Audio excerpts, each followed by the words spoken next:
Thank you. That's all the time we have. We're going to move back over to the government side. Mr. Bezan, 5 minutes, please. Thank you, Mr. Chair, and I want to thank all our witnesses for your presentations today. And I know you've traveled a great distance to be here. And as someone who is proud of my Ukrainian heritage, it is great to see that we have people from Ukraine and Poland and Britain and Russia advocating for more democracy and freedoms within Ukraine. I know that my Bubba and Guido, left almost 100 years ago, Ukraine, and never had a chance to feel democracy within Ukraine.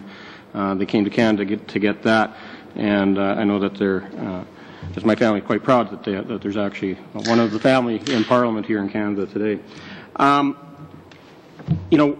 I've been in Ukraine to witness as an observer in the election process, and I have great concerns with the laws, whether or not they're even constitutional, whether or not there's independent jurisprudence within the court systems, and you talk about the influence that the government has, that Yanukovych has within the courts, within the constitutional courts, and how that's going to slant the electoral outcome. You talk about having more election observation. When I was there with a lot of my friends that are here joining us today as election observers in the last presidential elections, there's only so much that we can do, and if they're going to continue to change the laws, how are we going to ensure a fair and open process? I've always been opposed to the amount of money that's spent in elections in Ukraine. There's no cap. There's much money spent in Ukraine on the presidential elections this last go-around, just between Yulia Tymoshenko and Viktor Yanukovych, as there was in the last U.S. presidential elections. It was $1 billion. It's atrocious that they're spending that type of money that could have been spent in better ways to stimulate the economy and create jobs and economic opportunities in Ukraine. So how do we change those laws? How do we provide that influence as Canadians? I know increasing monitoring, increasing long-term overview and oversight of the electoral process and the Commission, which is extremely partisan, your electoral commission system, should become, in my opinion, a government agency that's completely unbiased. And so I'm going to ask Mr. Tarusyuk and Mr. Navlyachenko if you could speak to that. And Dr. Scher, I appreciated your very candid comments about how we need to engage with the Russian influence within Ukraine. And if you can talk to the whole role that civil societies may play in influencing what's happening on the ground within Ukraine. So I'll turn it over with that. Why don't we start with Mr. Scher? Thank you very much. I think that anything we can do to develop relationships and institutionalize relationships with the class of small and medium-sized entrepreneurs in Ukraine will be an immense investment for the future. Why?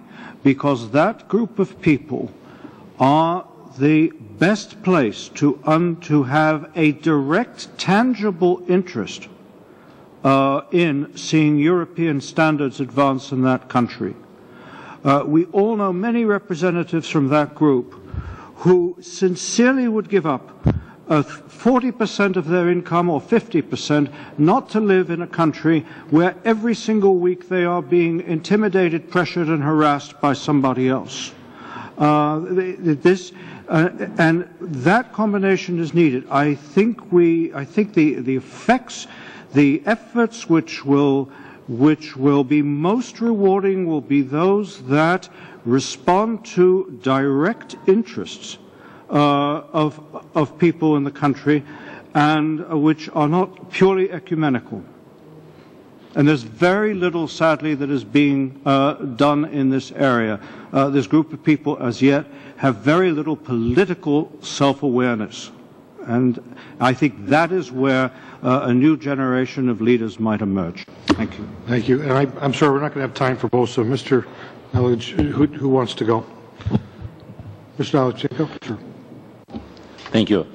Actually, talking about laws, I think the best way for opposition now is to be united, of course, as Mr. Tarusyuk mentioned several times. plus to be in touch and in cooperation with NGOs who would like to support the democracy, fair elections.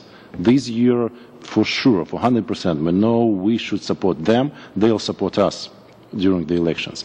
And I think for international community, again, to support such NGOs in Ukraine is the best way to invest, if I may use this word, into Ukrainian democracy. For Ukraine, what we need, first of all, the primary, let's say, changes into our legislation is as many as we can make amendments in a future parliament, in a new parliament, concerning anti-corruption legislation. All kind of fighting corruptions in all different laws and legislation should be done. And that's one priority for a new, let's say, position in a new parliament. Thank you. Thank you very much. That completes the second round. We're going to have to